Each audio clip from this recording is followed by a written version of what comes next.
And at number 10, Symbiote.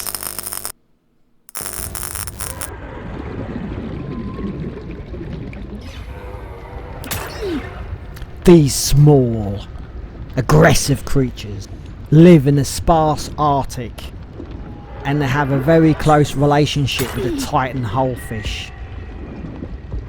They lay their eggs within a blue gel-like substance in the tail of the Titan hullfish.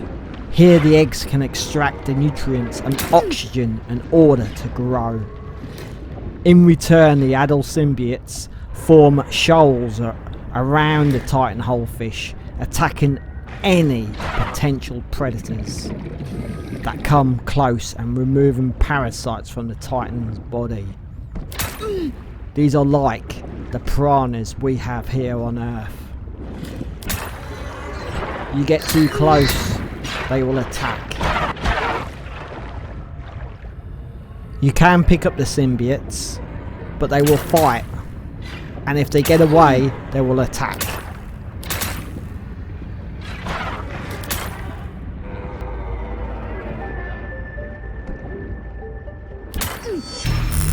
And at number 9, it's Spiky Trap. The Spiky Trap sits idly with its tentacles waving in the water, waiting. When a suitable sized creature comes within a certain distance, the Spiky Trap is capable of lashing out its long tentacles to catch the target before drawing them in to the centre to be consumed.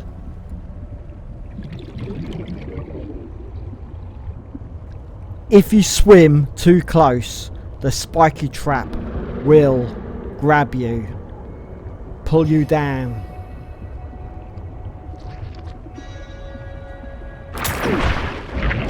and eat you. Pig. You will find these in the deep lily pad cave, the deep twisty bridges, and the lily pad crevice. And if you don't see them, they will see you.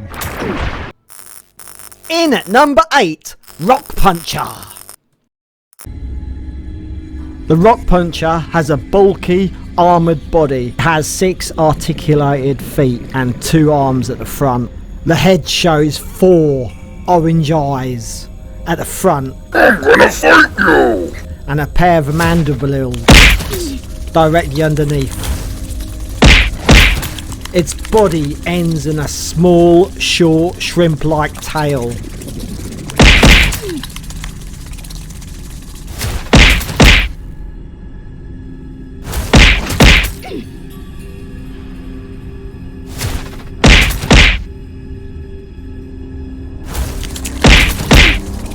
You can find the Rock Puncher in the crystal caves, the copper mine site, and the thermal spires.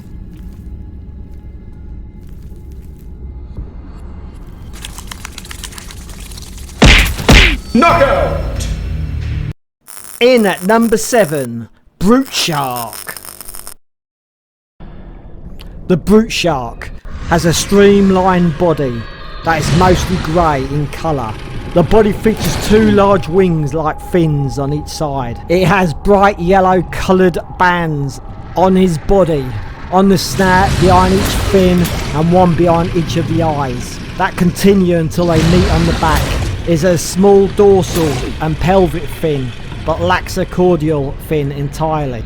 The mouth itself appears to be composed of distinctly thicker layer of tissue to the rest of the body, possibly being bony plates. Its jaws are filled with sharp teeth, 7 pairs on the upper jaw and 6 pairs on the lower.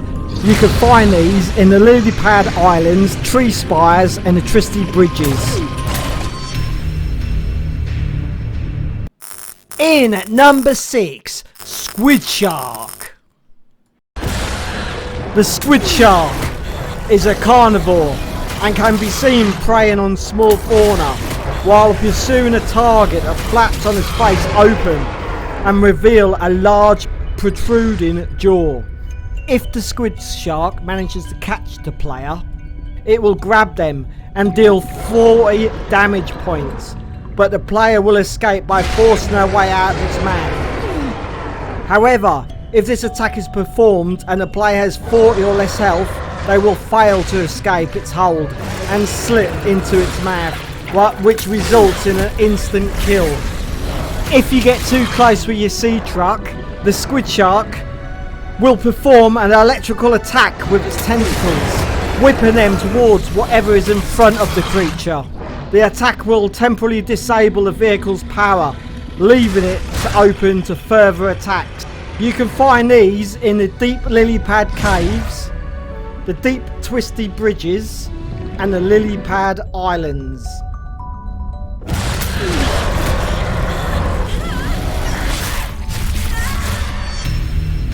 In at number 5, the Stalker.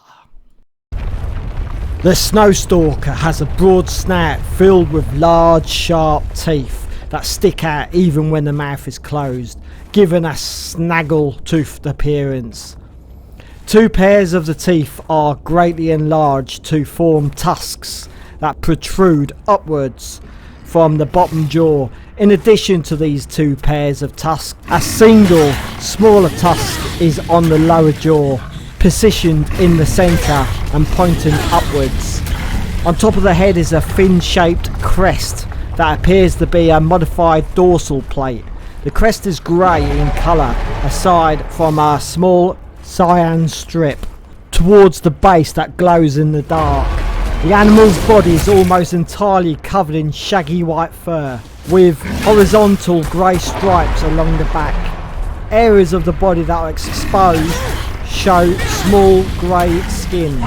A row of grey, sharp dorsal plates run from the neck to around 1/3 of the way down the tail. You can find these in the Arctic spires and the glacial basin. These are the Stalker babies. You can interact with these.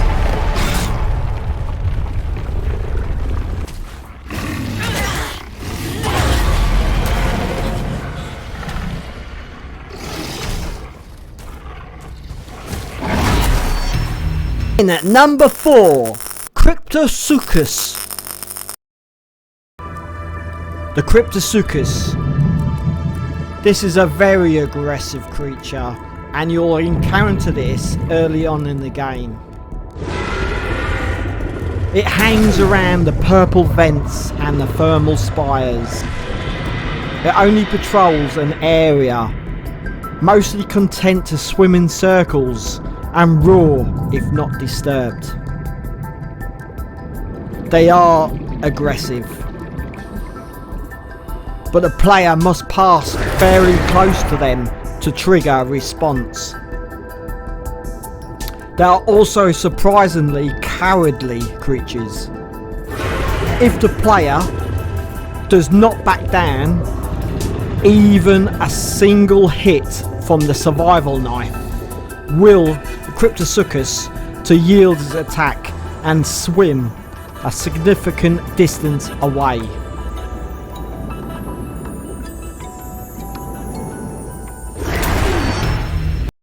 In at number 3, the Symbiote.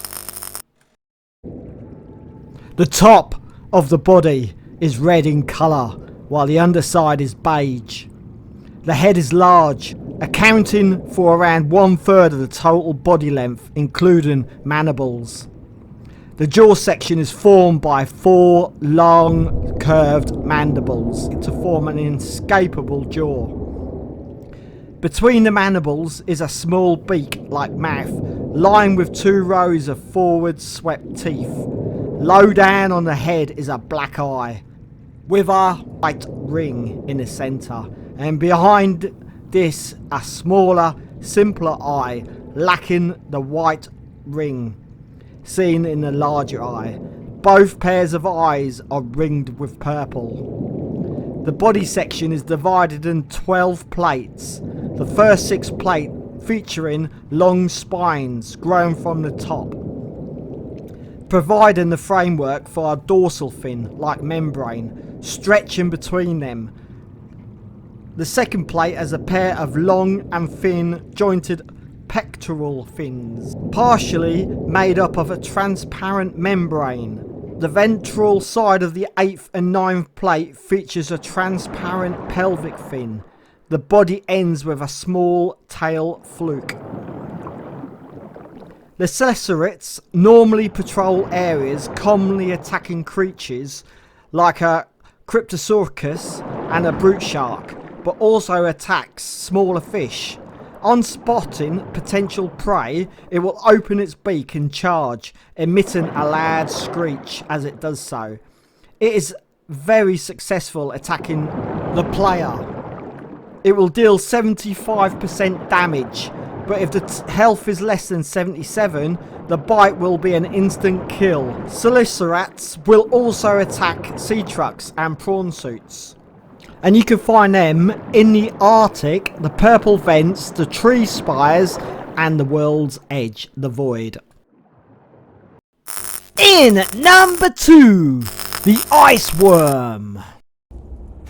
The ice worm travels below the surface of the ice, producing a distinct trail of pushed up snow, accompanied by a jet of steam.